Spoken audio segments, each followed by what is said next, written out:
Welcome to my YouTube channel. In this, I'm going to continue with the topic that I have started in the previous video, that is about basis of market segmentation. Basis में geographic और demographic मैंने previous video में cover किए हैं. इस video में I'm going to cover rest of the two bases, that is psychographic and behavioral segmentation. Let's move to the third one, that is psychographic. Okay, I think it is very much visible to all of you. ठीक है, psychographic में देखिए, it is the segmentation. मैं एक बार इसका colour change कर देती हूँ ताकि आप थोड़ा सा डिफरेंट हो जाएगा एंड बेटर क्लैरिटी होगी.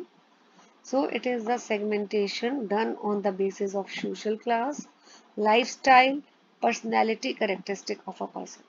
तो यहाँ पे हम 3 क्राइटेरिया पे सेगमेंटेशन करते हैं on the basis of personality, social class and lifestyle. Okay, तो इसी देखिए, बेसिकली क्या होता है कि people they are assessed on the basis of their thinking, liking, disliking क्या है, उनका बिहेवियर कैसा है. जैसे आपने देखा होगा कि अगर सपोज एक ही फैमिली में 2 ब्रदर्स हैं, उनका लिविंग लाइफस्टाइल अलग होगा, उनकी लाइकिंग्स अलग हैं, डिसलाइकिंग अलग है. ठीक है, आप अपने घर में एग्जांपल ले लिया, अगर आपका कोई सिबलिंग है, हो सकता है आपके ब्रदर को राजमा पसंद हो, आपको पिज्ज़ा पसंद हो, तो लाइकिंग डिसलाइकिंग अलग हो सकती है. सो लाइकिंग और डिसलाइकिंग एक क्राइटेरिया बन जाता है मार्केट सेगमेंटेशन करने का. इसी तरह लाइफस्टाइल भी एक वन ऑफ द क्राइटेरिया है कि जिसके बेसिस में हम मार्केट को डिवाइड करते हैं. Some people follow healthy lifestyle. आपने देखा होगा हेल्दी लाइफस्टाइल में एग्जांपल मैं आपको दे सकती हूँ कि आजकल people are very much diet conscious. Diet नमकीन्स आ रहे हैं, ठीक है, डाइट कोक्स आ रही हैं. This is because the people are following healthy lifestyle. Gyms का बहुत जिम आजकल they are very much in demand. People are going to the gym in the evening, in the morning to remain fit and healthy. So why? तो ये segmentation हम करते हैं on the basis की lifestyle क्या है लोगों का, right. Okay, then comes behavioural segmentation. Behavioral segmentation, the marketers divide the buyers on the basis of behavior pattern. उनका behavior pattern क्या है, like on जैसे यहाँ पे है यू occasions के basis में. तो कई जो बायर्स होते हैं, ठीक है ना, मोस्टली बायर्स कुछ ओकेजन्स पे ही परचेज करते हैं. जैसे दिवाली में परचेज कर रहे हैं, होली में कर रहे हैं, मदर्स डे होता है, फादर्स डे होता है, ये सारे ओकेजन्स हैं. तो इन ओकेजन्स के बेसिस में मार्केट को सेगमेंट किया जाता है. देन बेनिफिट सॉर्ट, कि किसी प्रोडक्ट का जो बेनिफिट है, बेनिफिट क्या प्रोवाइड करेगा. फेयर एंड लवली जैसे क्या बेनिफिट या प्रॉमिस करती है कि to become fairer. Head and shoulder क्या प्रॉमिस करता है, बेनिफिट क्या है, डैंड्रफ फ्री हेयर. तो बेनिफिट्स क्या प्रॉमिस कर रहा है या बेनिफिट्स क्या मिलेंगे उस प्रोडक्ट से, that becomes the basis of market segmentation. User status, regular user है कंज्यूमर आपका, या नॉन यूजर है, या पोटेंशियल. पोटेंशियल यूजर का मतलब है अभी करंटली यूजर नहीं है, बट फ्यूचर में वो आपका यूजर बन सकता है आपके प्रोडक्ट का. तो इस बेसिस में भी यूजर मतलब कि जो बायर है, कंज्यूमर है, उसका स्टेटस, कस्टमर का क्या स्टेटस है. Then loyalty status, hard core loyals हैं आपके कस्टमर्स, या स्विचर्स हैं, they move to the competitors brand. On this basis the market is divided, segmented.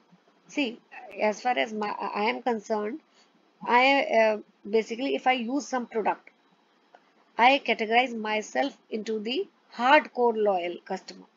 मेरे लिए बहुत जल्दी ब्रांड स्विचिंग इतनी पॉसिबल नहीं होती है.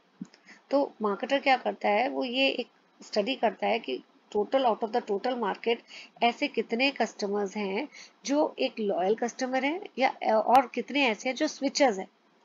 So on that basis the market is segmented, right.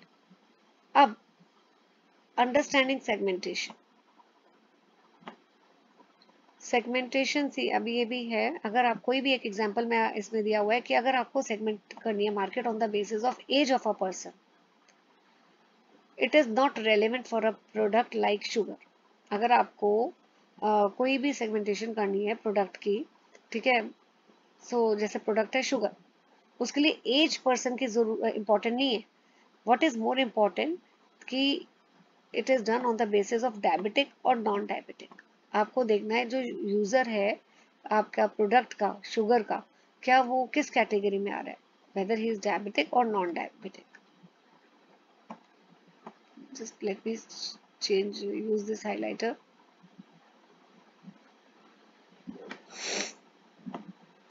Okay, how segmentation is done. So marketers do not necessarily limit their segmentation to one basis alone, but use multiple segmentation bases. अभी मैंने आपको 4 bases बताए हैं, geographic, demographic, psychographic, behavioral।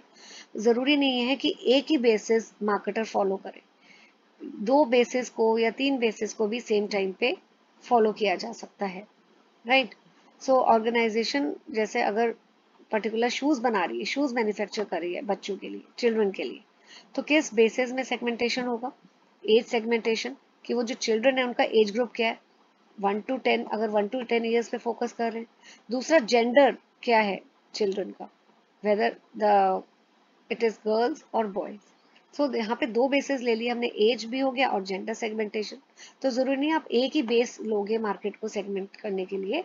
The marketer can choose और follow even more than one base of segment basis to segment the market, right? Shoes में यहाँ पे देख लीजिए, शूज में कितने पॉसिबल बेसिस है, जेंडर है, अभी मैंने आपको बताया ही है, फिर इनकम, कई बार बड़े एक्सपेंसिव स्केचर्स जैसे शूज होते हैं, तो उस केसेस में इनकम क्राइटेरिया भी लगा लेते हैं कि अपर मिडिल क्लास है या लोअर क्लास है। बेनिफिट क्या प्रोवाइड करेगा, जैसे हश पपीज के शूज है, वो क्या बेनिफिट प्रोवाइड करते हैं, दे आर वेरी कंफर्टेबल। ठीक है, तो कई क्राइटेरियाज, कई बेसिस हो जाते हैं सेगमेंट करने के। So requirements of effective segmentation, this I am going to cover in the next video. Thank you.